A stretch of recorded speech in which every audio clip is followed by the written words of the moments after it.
बिस्मिल्लाहिर्रहमानिर्रहीम। अस्सलाम वालेकुम माय यूट्यूब फैमिली। कैसे हैं आप लोग? उम्मीद है सब लोग खैरियत से होंगे, खुश होंगे और मज़े में होंगे। आज जी हम रिव्यू करेंगे। फ़र्स्ट टाइम मैं ट्राई करूँगी शान के दही भल्ले मिक्स, और इसको बना के देखते हैं कि ये किस तरह के बनते हैं। इसको खोलने के बाद इसमें से एक ये पैकेट निकला है और डिब्बे के पीछे सारी जो रेसिपी है वो लिखी हुई है। 150 ग्राम है ये, और इसमें 1 कप हम जब गर्म पानी डालेंगे तो ये दही भल्ला जो मिक्स है वो हमारा बिल्कुल फ्राई करने के लिए रेडी हो जाएगा। इन्होंने लिखा हुआ है कि 500 ग्राम जो है हमको ऑयल चाहिए, लेकिन ऑयल जो है वो इसमें आगे चल के मैं बताती हूँ किस तरह डला है। और इसको बनाने के लिए अब मैं इसमें नीम गर्म पानी डालूँगी 1 कप। और ये मैंने 1 कप पानी ले लिया और इसको नीम गर्म कर लिया। पहले मैं हाफ़ कप डालूँगी, इसको अच्छे से मिक्स करूँगी और फिर मैं बकिया जो हाफ़ कप है वो डालूँगी।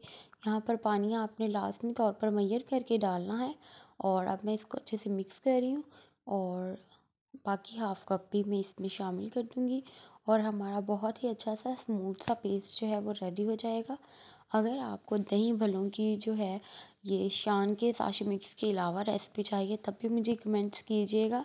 मैं इंशाल्लाह वो भी ज़रूर बनाऊंगी, वो भी बहुत मज़े के बनते हैं। और यहाँ पर जो मैं मिक्स कर रही थी अच्छे से, जो हमारा मिक्सचर रेडी हो गया है फ्राई करने के लिए। इन्होंने लिखा हुआ है कि इसको 15 मिनट के लिए रेस्ट देना है, तो मैं इसको 15 मिनट के लिए साइड पे रख देती हूँ। तब तक हम बाकी चटनी सेक लेते हैं। सबसे पहले यहाँ पर मैं हरी चटनी बना रही हूँ। उसके लिए मैं 3 हरी मिर्ची ले रही हूँ, थोड़ा सा मैंने हरा धनिया लिया है और हरे धनिए से जो हाफ़ है वो पुदीना लिया है। मतलब कि दोनों चीज़ें जो है ये एक मुट्ठी होंगी। और अब मैं इसको करूँगी ब्लेंड, और जो हमारी ग्रीन चटनी है वो बिल्कुल रेडी हो जाएगी। और जो इमली की चटनी है ना, वो मैंने आपको बनानी सिखाई हुई है और जो उसकी रेसिपी है वो मैं डिस्क्रिप्शन बॉक्स में दे दूँगी। और यहाँ पर हमारी ग्रीन चटनी जो है वो बिल्कुल रेडी हो गई है। अब हम कर लेते हैं तैयारी फुल्कियों को फ्राई करने की, क्योंकि 15 मिनट्स हो गए हैं और ये इमली की चटनी की रेसिपी है ऑलरेडी मेरे चैनल पे। और ये देखें जी, ये कंडीशन है अब इस बैटर की। यहाँ पर जो है मैंने घी ले लिया है, मैंने 1 kg का पैकेट डाला था क्योंकि मुझे और भी चीज़ें काफ़ी फ्राई करनी थी। लेकिन आप कोशिश कीजिएगा कि जो मुंह हो बर्तन का वो ज़रा कढ़ाई नुमा हो, मतलब कि ऊपर से खुला हो। इस तरह मुझे बहुत टाइम लगा है छोटे छोटे बड़े बनाकर फ्राई करने में, क्योंकि जैसे ही आप बैटर इसमें डालते हैं 1 से 2 सेकंड के बाद ये बैटर ऊपर आ जाता है और आपको फिर इसको फ्लिप करके दोनों तरफ से तलना पड़ता है। और जो बैटर है मैं यहाँ पर एक बड़े स्पून की मदद से डाल रही हूँ, आप चाहें तो चम्मच की मदद से भी डाल सकते हैं। और जैसे ये बैटर आहिस्ता आहिस्ता ऊपर आएगा, आपने इसको 5 मिनट एक साइड से पकाना है और 5 मिनट ही दूसरी साइड से पकाना है। ये देखें जी, जब आगे से ऊपर देचकी में जगह कम होगी तो इस तरह ये फिर एक दूसरे के साथ चिपकेंगे और बिल्कुल सही नहीं बनेंगे। इसीलिए मैं सिर्फ 3 से 4 एक टाइम पे इस देचकी में फ्राई कर रही हूँ। तो आपने ये मिस्टेक नहीं करनी, आपने बड़े मुंह वाला बर्तन लेना है या कढ़ाई में इसको फ्राई करना है। और ये देखें कितने ज़बरदस्त से ये फ्राई हो रहे हैं। मैं अब इसको निकाल के तो मैं रखूँगी एक ऐसे बर्तन में जहाँ पे इसको हवा लगे दोनों तरफ से और ये सौगी ना हो। इसीलिए मैं इसको निकाल कर तो जाली पे रख दूँगी 10 मिनट के लिए। और सेम इसी प्रोसीजर से मैं सारे जो बड़े हैं वो मैं फ्राई कर लूँगी। आप चाहें तो जब बड़े फ्राई हों तो उन सबको पानी में भिगो सकते हैं, लेकिन मैं इन्हें सिर्फ दही में भिगोऊँगी।